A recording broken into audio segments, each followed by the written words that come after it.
They told me the town was named Redemption, a place for second chances, out here where the Arizona sun bleached the very memory of your sins from your bones. They lied.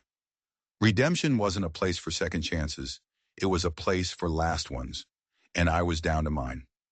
My name is Adelaide Miller, and I was a school teacher from Boston, running from a past I'd sealed in a lockbox and thrown into the deepest part of my heart.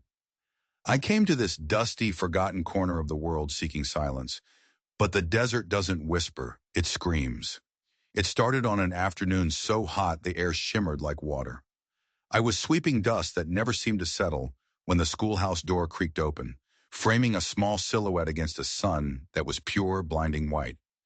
It was a little girl, maybe 7 years old. Navajo. Her clothes were torn, her face was a mess of dirt and tears, and her eyes were wide with a terror so profound it felt ancient. She stumbled inside, whispering a single raspy sentence in broken English. The slithering ones, they follow. I thought she meant rattlesnakes. The desert was crawling with them, a simple, understandable fear for a lost child. So I did what any decent person would do. I knelt down, offered her water, and told her she was safe. A simple act of kindness, that's all it was. I never could have imagined that a cup of water would ignite a blood feud, uncover a conspiracy that went bone deep into the valley's foundation, and force me to make a choice that would either save a people or get us all killed. I thought she meant rattlesnakes. I was wrong. So terribly wrong. The girl's name was Ba. It meant warrior. Looking at her trembling in the corner of my one-room schoolhouse, the name felt like a cruel joke. She drank the water like she'd been wandering for days and devoured the stale piece of bread I gave her as if it were a feast. She couldn't tell me much.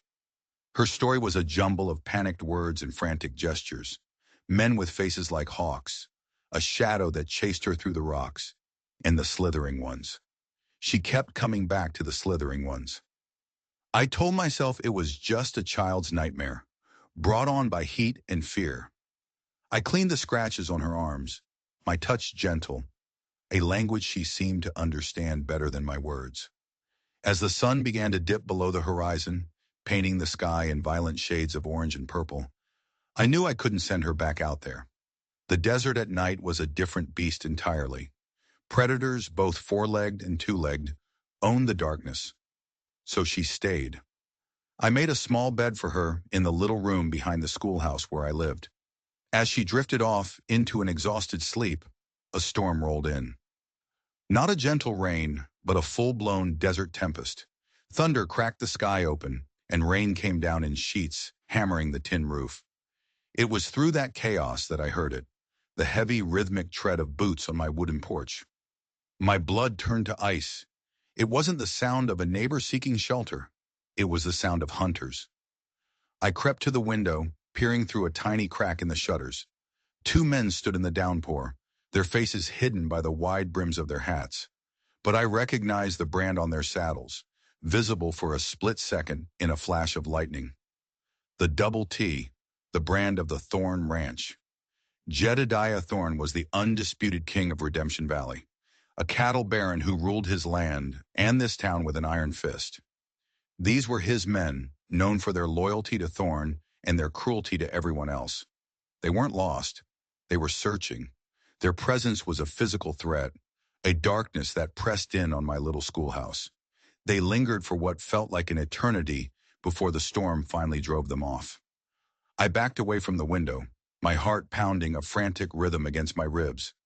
I looked at the sleeping child, her small chest rising and falling. The storm outside was nothing compared to the one that had just broken inside of me. This wasn't about a lost little girl anymore. I had hidden something Jedediah Thorn wanted, and in redemption, no one defied Jedediah Thorn. I had just broken the one law that could not be broken. The morning after the storm, the desert smelled clean, washed new by the rain. But the feeling in the air was anything but. News in a town like Redemption travels on the wind, and my act of charity had become a scandal by sunrise. The few mothers who brought their children to school that day wouldn't meet my eyes. Their greetings were short, their glances sharp, lingering on the closed door to my back room where Ba was still hiding. The town had already passed its judgment. Ba refused to come out. She was terrified, but it was more than that. She kept whispering about the shadow man, the one with the hawk face. Her description was too specific, too detailed to be imaginary. It was the kind of detail a child remembers when they're running for their life. My fear solidified into a cold, hard knot in my stomach. That fear was given a name just before noon. Marcus Thorne. He rode up on a black stallion that was as arrogant as he was. He was Jedediah's son and heir, a man who wore his father's power like a fine coat, but had none of his father's grit. He didn't even bother to dismount, just looked down at me from his saddle. "Miss Miller," he said, his voice slick with a familiarity I hated. "Father sent me. We had a bit of trouble yesterday. A Navajo brat stole some supplies. Couple of my men tracked her this way." I stepped out onto the porch, my hands balled into fists at my sides. I kept my face as blank as a fresh sheet of paper. "I haven't seen any thieves, Mr. Thorne." His eyes, small and hard, narrowed. He scanned the schoolhouse as if he could peel the walls away with his gaze. "Funny, the tracks led right here, small, barefoot. You wouldn't be harboring a fugitive, would you, Miss Miller?" He leaned forward, his voice dropping. "My father takes a dim view of folks who interfere with Thorne business." The threat was as clear as the sky above. I knew the stories. Men who crossed Jedediah Thorne had a habit of disappearing, vanishing into the endless expanse of the desert, never to be seen again. My heart hammered against my ribs, but my voice came out steady, cool. "I am a school teacher, Mr. Thorne. My business is education, not harboring fugitives." I turned my back on him, a deliberate act of dismissal. "Now, if you'll excuse me, I have lessons to attend to." I walked back inside without looking back, but I could feel his stare burning into me. I heard his horse snort and the angry thunder of its hooves as he galloped away. The confrontation left me shaking. I had lied. I had directly challenged the most dangerous man in the valley. The consequences were no longer a possibility. They were a certainty. Later that afternoon, I was trying to distract Baya with a picture book when she suddenly went rigid. Her little body was stiff as a board. She pointed a trembling finger toward a pile of firewood stacked in the corner of the room. "Slithering one," she whispered, her voice choked with a new, more immediate terror. I looked. I saw nothing but wood and shadows. Then I saw it, a flicker of movement, and then I heard it, a low, dry rattle that bypassed my brain and shot straight into my soul. It was a sound older than mankind, a promise of a swift and agonizing death. Coiled in the shadows was a massive rattlesnake. Its diamond-patterned back was perfect camouflage against the woodpile. Its head was raised, its forked tongue tasting the air, its black, emotionless eyes fixed on us.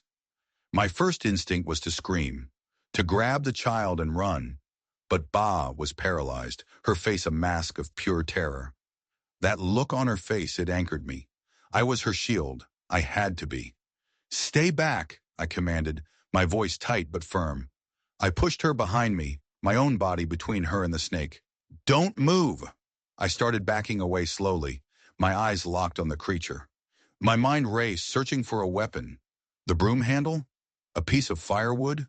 The snake's tail was a blur now, the rattling filling the small room, getting louder and louder, a crescendo of doom. It tensed its body, coiling tighter, preparing to strike. This was it. This was how it ended. Just as it lunged, the schoolhouse door didn't just open. It exploded inward. A man stood in the doorway, silhouetted by the brutal afternoon sun. He was tall, broad-shouldered, Navajo. His features were hard, carved from the rock of the canyons themselves, and his long black hair was held back by a simple leather band. His eyes, dark and piercing, took in the entire scene in less than a heartbeat. The terrified schoolteacher, the cowering child, the striking serpent. He moved with a liquid speed that seemed to defy the laws of physics. In his hand was a long, carved staff. He didn't go for the snake. He went for the woodpile. With a single, powerful sweep, he scattered the logs, sending the snake tumbling and disoriented. Before it could recoil, before it could even register what had happened, He brought the staff down with a swift, final, brutal precision. The rattling stopped. The silence that followed was deafening, thick and heavy with the smell of dust and adrenaline. I stood frozen, my heart trying to beat its way out of my chest. The man turned to me. He looked past me at Ba, who was peeking out from behind my skirt. A flicker of something crossed his face. Relief so profound it was almost painful to watch. He spoke, not in English, but in the flowing musical tones of the Navajo language. Ba ran to him, bearing her face against his legs, her little body shaking with sobs. He stroked her hair, murmuring soft words of comfort. Then he looked at me. His eyes held mine. He gestured to the dead snake, then to me, then to his child. And then he placed his hand over his heart. It was a gesture that needed no translation. Gratitude, respect, acknowledgement. I could only nod, still reeling. I had just been saved by a man who, according to everyone in Redemption, was my enemy. And I had the terrible sinking feeling that my troubles hadn't just begun. They were about to get a whole lot worse. His name was Haston, but his people called him Chief Nakai. He was the leader of a small band of Navajo who had refused to be driven from their ancestral lands in the eastern canyons. And the little girl, Ba, was his daughter. The story, pieced together from Ba's broken English and Nakai's few, carefully chosen words, was grim. A group of white men, renegades from the Thorn Ranch, he was sure, had been stealing their sheep. When Nakai's people confronted them, the men attacked. In the chaos, Ba had fled into the desert, with one of the men, the Shadow Man, chasing her. For 2 days she had wandered, lost and terrified, until she collapsed on the doorstep of my schoolhouse. Nakai's gratitude was a powerful, palpable thing. He didn't see a white woman. He saw the person who had saved his child. He had arrived just in time to see me shield Ba from the snake with my own body, an act he considered the ultimate testament to a person's spirit. He didn't stay long, just long enough to be sure his daughter was safe. Before he left, he pressed a small, beautifully beaded leather pouch into my hand. "For the teacher," he said, his English slow and deliberate. "You are a brave woman." And then they were gone, disappearing back into the desert as if they were spirits, leaving me with a whirlwind of emotions. Relief, yes, but also a deep, chilling sense of foreboding. The beaded pouch felt heavy in my hand, not with its weight, but with the weight of what it symbolized, a connection I had never asked for, a bridge between two worlds that Jedediah Thorne had decreed must remain at war. That bridge didn't stay a secret for long. One of my students, peeking from his farmhouse window, had seen the tall Navajo man leaving my schoolhouse. The story spread through Redemption like a plague. By nightfall, the distorted tale was on everyone's lips. The schoolteacher was colluding with the savages. The next morning, the schoolhouse was silent. The benches were empty. The town had rendered its verdict. I was an outcast. Later that day, Jedediah Thorne himself paid me a visit. He didn't ride up on a horse. He came in a formal buckboard, a clear signal that this was not a casual warning. This was a sentencing. He was a man in his late 50s, but age had only made him harder, carving lines of pure ruthlessness into his weathered face. His eyes were the color of a frozen lake. "Miss Miller," he said, his voice deceptively calm, "I believe we have a problem." I stood my ground on the porch. "I'm not sure what you mean, Mr. Thorne." "Don't play coy with me," he snapped, the calm facade cracking. "You lied to my son. You harbored a Navajo thief, and now you've been seen consorting with their chief. In this town, Miss Miller, we have rules. We don't mix with their kind. They are a danger to our way of life." The child was lost and frightened, I countered, my own voice ringing with a conviction that surprised me. "And her father was grateful. Is gratitude now a crime in your town, Mr. Thorne?" His face darkened with a rage that seemed to come from a place deep within him. "You are a naive fool, woman. You know nothing of this land, of the blood that has been spilled to make it safe. The Navajo are our enemies. Your gratitude is betrayal." He took a step closer, his presence seeming to suck the very air from the porch. His voice dropped to a menacing whisper. "I am the one who keeps this town safe. I am the one who keeps the wolves from the door. You have invited a wolf into the fold, Miss Miller, and for that, there will be consequences. He stared at me, his cold eyes passing sentence. You are no longer welcome here. I want you gone by the end of the week. The ultimatum was a physical blow, but something inside me, something I thought had died back in Boston, refused to break. The sheer blind injustice of it all lit a fire in my soul. I will not be run out of town by a bully, Mr. Thorne, I said, my chin high. I have a contract, and I will honor it. He stared at me for a long moment, and for a split second, I saw a flicker of something in his eyes.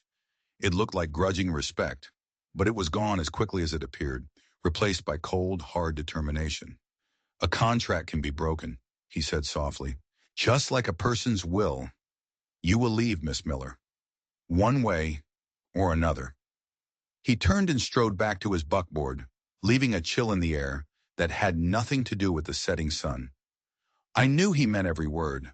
I was alone, shunned by the town, and now I was the declared enemy of the most powerful man in the territory. And the week had just begun. The next 2 days were a slow, suffocating torture. The town treated me like a ghost. When I walked to the mercantile for supplies, the owner, a man who had been friendly just days before, suddenly found something intensely interesting to count on a shelf behind him. He wouldn't sell to me. The blacksmith, a burly man I'd shared pleasantries with, turned his back as I passed. I was a pariah. My loneliness was a constant physical ache. I survived on the last of my flour and the water from my well. Every creak of the floorboards, every gust of wind, sent a jolt of fear through me. I was waiting for Thorne's other shoe to drop. On the third day, as the sun set, I saw a rider approaching. Not from the town, from the east, from the canyons. It was Chief Nakai. He wasn't alone. 2 other warriors rode behind him, their faces as impassive as stone. They stopped before the schoolhouse. Nakai dismounted and walked toward me. He wasn't carrying his staff. He was carrying a long ceremonial pipe, adorned with eagle feathers. He stopped a few feet from me, his expression unreadable. He didn't speak of Thorne. He didn't speak of the town's hostility. He seemed to see straight through my fear to the core of me. He spoke of my courage, of my compassion. He spoke of his daughter and the debt he owed me. Then, with a solemnity that stole the breath from my lungs, he made the most unbelievable request I had ever heard. In my culture, he said, his deep voice resonating in the quiet air, when someone saves the life of a chief's child, it creates a powerful bond. You have shown your heart is strong. Your spirit is brave. You are a woman of honor. He paused, his dark eyes searching mine, as if looking for an answer to a question he hadn't yet asked. My wife passed into the spirit world 2 winters ago. My daughter needs a mother. My people need a woman of strength to stand by their leader. He held out the ceremonial pipe. Adelaide Miller, he said, speaking my full name for the first time. I ask for your hand in marriage. The words just hung there in the dusty air. A shocking, impossible proposition. Time seemed to stop. The wind died. The whole world held its breath. A spinster schoolteacher from Boston, an outcast in her own society, being asked to marry a Navajo chief. It wasn't just madness. It was a twist of fate so profound, so utterly beyond the realm of imagination, that it shattered every idea I ever had about my life. The dust of redemption had settled, and in its place, a storm of impossible choices was about to break right over my head. My mind was a blank slate, the world tilted on its axis. Marry him, marry a Navajo chief. The idea was so alien, so utterly outside the narrow confines of the life I had known, that for a moment I thought I was going to faint. Chief Nakai, I stammered, my voice a weak imitation of my own. I am honored, truly, but this is impossible. Why? He asked, his gaze direct and unwavering. There was no artifice in him. It was a simple question. Because we are from different world, I said, the words feeling flimsy and inadequate. My skin is not the color of yours. I know nothing of your ways, your people. I would not be the wife you need. You have a strong heart, he said, as if it were the only thing that mattered, and a spirit that is not easily broken. This is what my people value. This is what I value, the rest can be learned. He explained that his offer wasn't what my people would call a proposal of love or passion. It was something deeper, more practical. It was an alliance, a bond of mutual respect and duty. For him, it was a way to honor the life debt he owed me, to give his daughter a mother, and to bring a person he saw as having great spiritual strength into his tribe. For me, he was offering a shield. Thorn is a man who takes what he wants, Nakai said, his voice hardening at the name. He believes this land and everyone on it belongs to him. He will not allow you to defy him and live in peace. As my wife, he said, the words still sounding foreign and strange, you would be under my protection. My people would become your people. Thorn would not dare to harm you then. It was a lifeline. He was offering me a fortress against the storm Jedediah Thorn was brewing, but the price was a complete surrender of the world I knew. And what about the ghost I'd fled from Boston? A forbidden love that had ended in ruin. Had I run 1,000 miles just to trade one impossible choice for another? Before I could find the words to answer, the thunder of hoofbeats announced another arrival. Marcus Thorn. He reined in his horse, his face twisting into a mask of pure disbelief and fury as he took in the scene. Me, standing before the Navajo chief, the ceremonial pipe still held between us. What in God's name is this?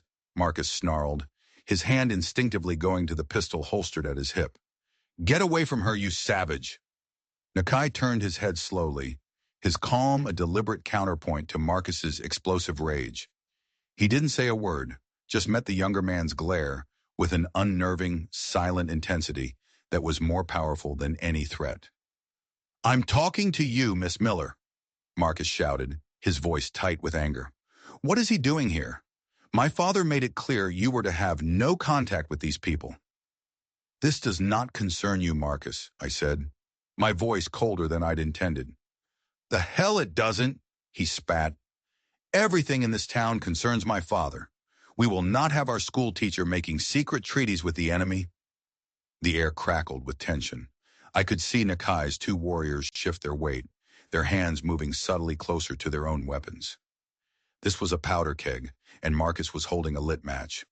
One wrong word, one wrong move, and this patch of dirt in front of my schoolhouse would be soaked in blood. Enough! I cried, stepping directly between them, my body a physical barrier. There will be no violence here. I turned to Nakai. Please, you should go. We can speak of this later. Nakai held my gaze for a long, searching moment. He saw my resolve, my plea. He gave a slight, almost imperceptible nod.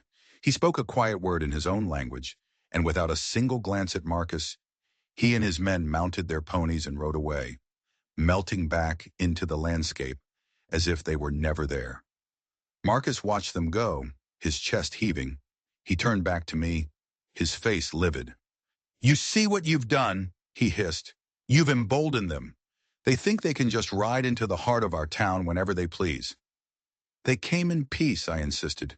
There is no peace with them, he retorted. Only a constant war for survival.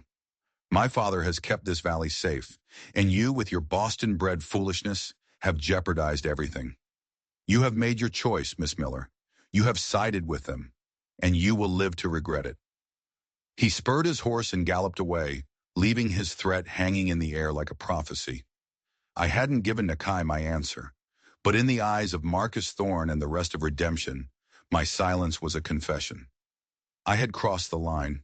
I was no longer just an outsider. I was a traitor. That night I was ripped from a restless sleep by the smell of smoke. Acrid, biting smoke. I ran to my window and looked out, and my blood ran cold. There in the dirt yard in front of the schoolhouse was a large, crude wooden cross, and it was on fire. The flames clawed at the night sky, casting demonic, flickering shadows all around. It wasn't just a warning anymore. It was a declaration of war. It was the answer of Jedediah Thorn. My time in redemption was running out. The burning cross was meant to break me, to send me fleeing into the night, a terrified city woman running back to the civilization she belonged to. But as I stood there, watching the flames consume the wood, smelling the hatred in the smoke, something inside me hardened. Despair gave way to a cold, unfamiliar feeling. Defiance. I would not run. I would not give them the satisfaction. The next morning I doused the smoldering embers and went about my day with a quiet, steely resolve. I knew I couldn't fight the thorns with force. I had to fight them with truth. But to do that, I needed to understand the full story. I needed to know more about the man who had offered me his name as a shield. I thought of Silas Croft, a crazy old prospector who lived like a hermit in the hills. He was an outcast by choice, a man who traded with the Navajo and was said to speak their language. He answered to no one, which made him the only person in the valley I might be able to trust. Finding his camp was a risk. I was openly defying Thorne's command to stay put, but I was done being afraid. I found Silas by a shallow stream, his grizzled face bent over a pan of silt and water. He had eyes that looked like they had seen the birth and death of the world a dozen times over. He listened to my entire story without saying a word, just spitting a stream of tobacco juice into the dirt every now and then. When I finished, he let out a gravelly chuckle. "So Nakai asked you to be his wife, eh? Can't say I'm surprised. He's a good man, sees the spirit in people, and he's right about Thorne. Jedediah's a snake, and his boy Marcus is the venom." Then Silas told me a story that made the hair on my arms stand up. Years ago, Jedediah Thorne and Nakai's father weren't enemies. They were partners. They had a pact to share the valley's resources. But Thorne's greed was a bottomless pit. He betrayed his partner. He hired mercenaries, disguised them as Apache warriors, and staged a raid on his own ranch, blaming Nakai's people. In the chaos that followed, the territorial government sided with Thorne. He used the conflict to seize a massive tract of Navajo land, including a sacred canyon with the only year-round water source for miles. Nakai's father was killed in the fighting, trying to defend that canyon. Nakai, just a boy then, witnessed the whole thing. "There's bad blood there," Silas said, his eyes dark with the memory. "A feud that goes deeper than land. It's about betrayal. Nakai wants peace, but he won't give up his people's sacred ground. Thorne wants that water, and he'll wipe out every last Navajo to get it." Everything suddenly clicked into a horrifying, crystal-clear picture. This wasn't about stolen supplies. It wasn't about me sheltering a lost child. It was about water. It was about an old festering wound. Wandering onto Thorne land wasn't an accident. It was the spark Thorne had been waiting for. His rage, his desire to drive me out. It was all about severing any possible link between the two worlds, removing a witness, a potential ally for Nakai. And then Silas delivered the final devastating blow. "Thorne's been looking for an excuse to start a real war," he said, his voice dropping to a conspiratorial whisper. "Something big enough to bring in the cavalry and get them to finish the job for him. He's been paying men, those same renegades who chased the little girl, to rustle his own cattle and blame it on Nakai. They're trying to provoke him into a fight." My heart stopped. "The Shadow Man," I whispered. Silas nodded grimly. "I'd wager my last gold nugget he was one of Thorne's men. His job wasn't to catch that little girl. His job was to create an incident, to get her lost, maybe even hurt, on Thorne property, hoping her father would come looking for revenge. It was all a setup, a cold, meticulously planned conspiracy. I hadn't just stumbled into a feud. I had been dropped into the dead center of a trap. And I was the bait. The knowledge was a crushing weight. Nakai's marriage proposal was no longer just about protecting me. It was about protecting his people from a war they were being deliberately pushed into. If I refused his offer and fled, Thorne's plan would continue. If I accepted, our alliance would become the very justification Thorne needed to cry conspiracy and call in the soldiers. I would be the living proof he needed that the Navajo were plotting with outsiders. I was trapped. Every move was a checkmate. I returned to the silent schoolhouse, the desert wind sounding like 1,000 whispering ghosts. The ghosts of old betrayals, the ghosts of a bloody future. In that empty room, I, Adelaide Miller, the spinster schoolteacher from Boston, had to decide which side of a war I was on. And I knew my decision would determine who lived and who died. I spent that night pacing the floorboards of the schoolhouse, the truth of Thorne's treachery a poison in my veins. This wasn't a choice between safety and danger anymore. It was a choice between complicity and resistance. To flee was to be a coward. To leave Nakai and his people to face Thorn's genocidal plot alone. To stay, to accept Nakai's proposal, was to leap into the fire. Could I do it? Could a woman who taught arithmetic and proper grammar become the wife of a warrior chief, a partner in a desperate struggle for survival? The memory of my past, of the forbidden love in Boston that had ended in heartbreak and exile, screamed at me to run. But the image of Bea's terrified face, the quiet dignity in Nakai's eyes, the pure, unadulterated evil in Jedediah Thorne's, they screamed louder. As the sun rose, painting the sky with the colors of a fresh wound, my decision was made. I would not be a pawn in Thorne's game, and I would not be a coward. Later that morning, I saw them approaching from the east, Nakai and his two warriors. I walked out to meet them, the morning sun on my face feeling like a benediction. I did not wait for him to speak. "I have considered your offer," I said, my voice clear and steady, with none of the fear I felt inside. I looked him directly in the eye, a gesture not of a supplicant, but of an equal. "And I will accept." A flicker of surprise crossed his stoic face, followed by a wave of profound relief. He gave a solemn nod. "You have made a brave choice, Adelaide Miller. My people will honor you. But I accept on one condition," I continued, my tone firm. He waited. "This cannot just be about my protection. It must be about justice. I know everything, Chief Nakai. I know about Thorne's betrayal of your father. I know he is trying to provoke you into a war to steal your land and your water. I will be your wife, but I must also be your partner. You will share your plans with me. You will allow me to help you fight him, not with arrows and rifles, but with the truth." He looked at me then, a long, searching gaze.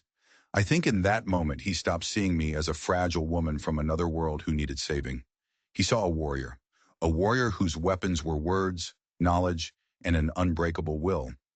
He had offered me sanctuary, and I had countered with a declaration of war. It was more than he had hoped for. It solidified everything he had believed about my spirit. "Your condition is accepted," he said, a ghost of a smile touching his lips. "We will fight this together." Our pact was sealed. The next few days were a blur of strategy and secrets.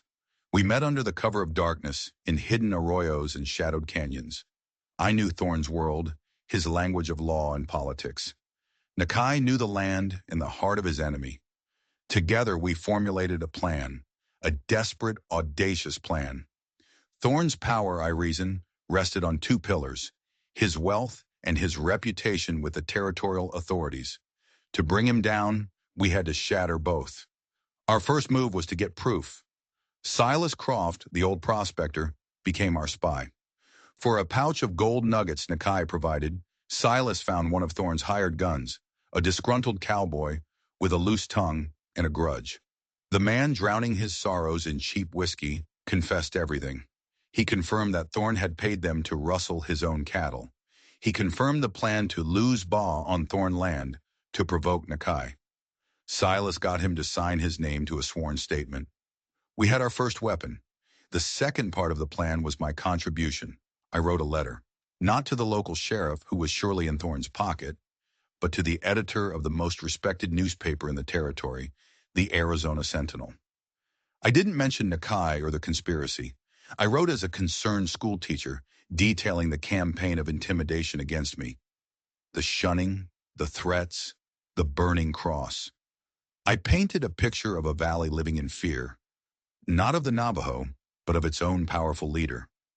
I hinted at a darker truth hiding beneath the official story of savage raids. I signed it simply, a school teacher. Silas took the letter and the cowboy's confession. Under the guise of a supply run to Prescott, he would deliver them both. But Thorne was not a man to sit idle. Enraged by my open defiance and the news of my alliance with Nakai, he made his move. He sent a formal complaint to the territorial marshal, a man named Elias P. Sutton. He accused Nakai of breaking treaties, of violent raids, and of taking the town's schoolteacher as a hostage. He painted me as a naive woman, brainwashed by a savage chief. He was bringing in the law, and we soon learned that Marshal Sutton was an old and dear friend of Jedediah Thorne. The game was set. Thorne had the law on his side. We had only the truth. And in the Wild West, the truth was often the first casualty of war. The arrival of Territorial Marshal Elias P. Sutton was like the coming of a plague. He rode into redemption at the head of a posse of 6 grim-faced deputies, a wave of federal power that parted the dust. Sutton was a man who believed in a simple, brutal frontier math.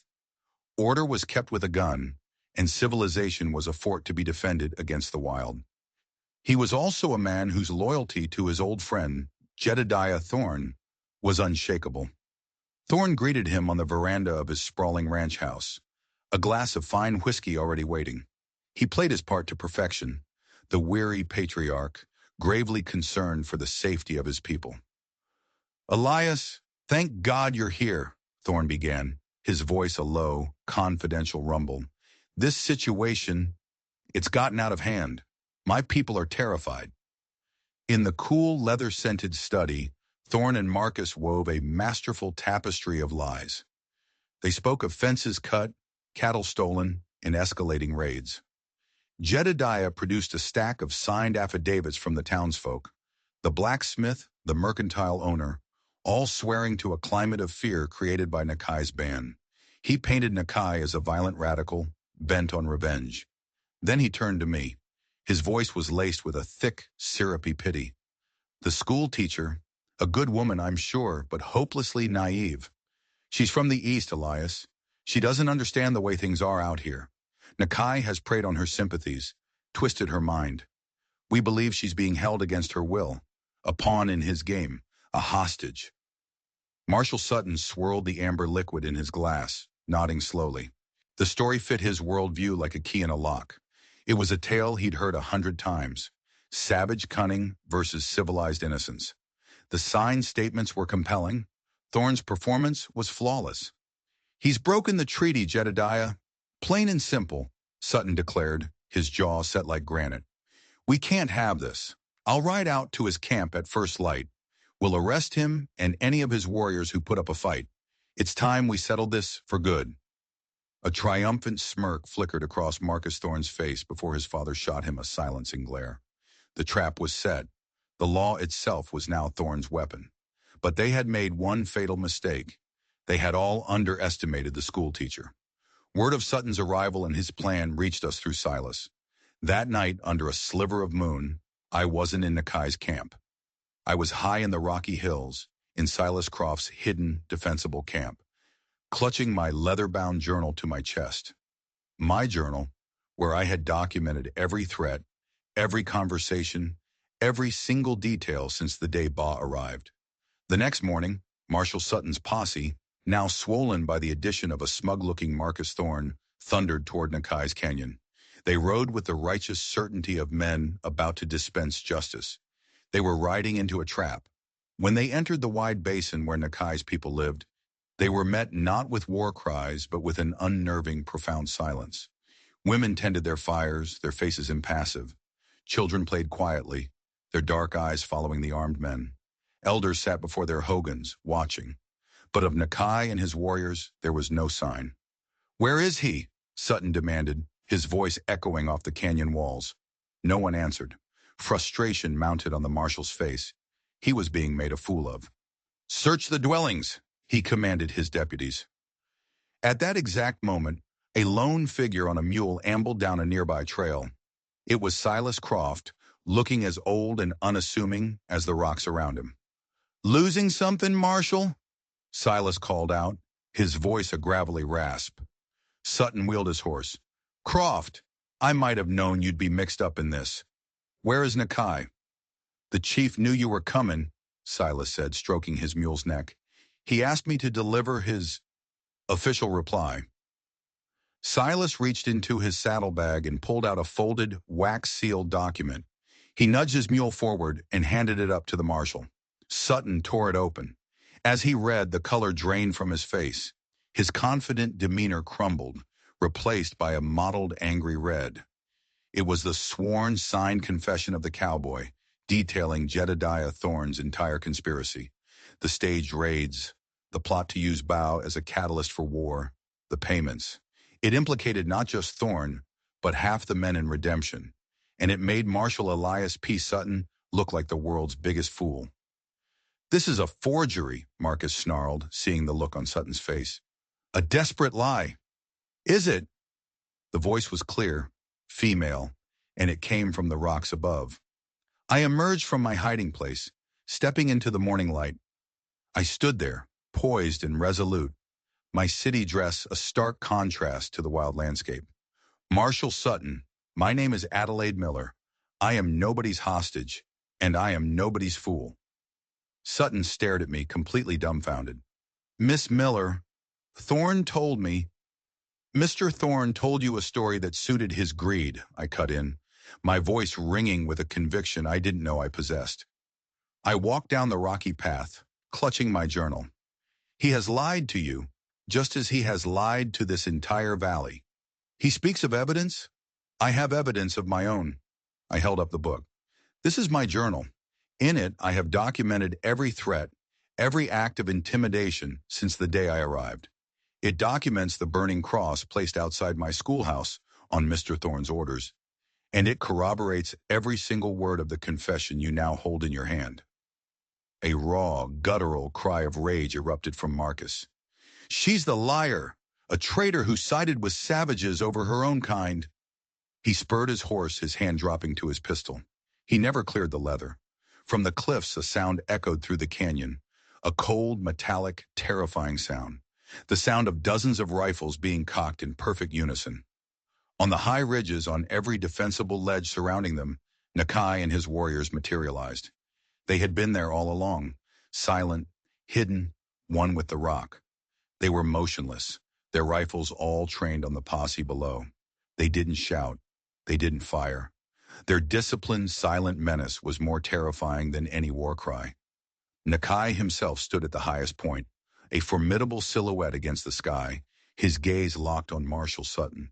The posse froze suddenly, terribly aware of how exposed they were. The canyon fell into a deathly silence.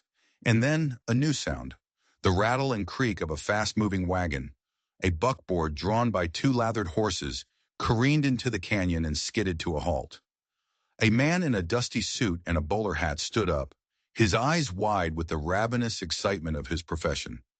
It was the reporter from the Arizona Sentinel. Lured here by my letter and Silas's promise of an explosive story, he had arrived at the exact climax. This was no longer a remote dispute to be buried in a biased report. This was a public spectacle with a witness from the territorial capital. Every action Sutton took from this point on would be printed in the paper for judges and politicians to read. His career hung in the balance of this single moment.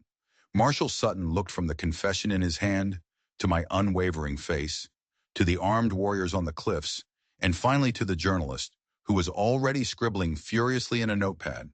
The web of friendship and old loyalty evaporated in the harsh light of the truth. He was a lawman, and the law had been twisted into a weapon. His face became a grim mask of duty. He turned his horse to face the aghast, trapped Marcus Thorne. "Marcus Thorne," Sutton's voice boomed, heavy with the weight of the new reality. "You are under arrest for conspiracy, incitement to violence, and perjury. So is your father. This posse will escort you both to Prescott to stand trial." He then looked up towards the cliffs, towards the man he had come to arrest. He looked at Chief Nakai, and for the first time, there was a grudging, undeniable respect in his eyes. The reckoning had come, not with a bullet, but with the unstoppable power of the truth. The story of what happened in Redemption Valley is a powerful reminder that the greatest battles aren't always fought with guns, but with courage, truth, and the willingness to do what's right, even when you're standing all alone. It shows how one small act of kindness, giving a lost child a cup of water, can ripple outwards, challenging prejudice and changing the course of history. If this incredible story of defiance and justice moved you, please take a moment to hit that like button and share it with someone who appreciates the true stories of the Wild West. And don't forget to subscribe and turn on notifications for more hidden histories and forgotten heroes from the American frontier. Your support helps us keep these important stories alive. Thank you for listening.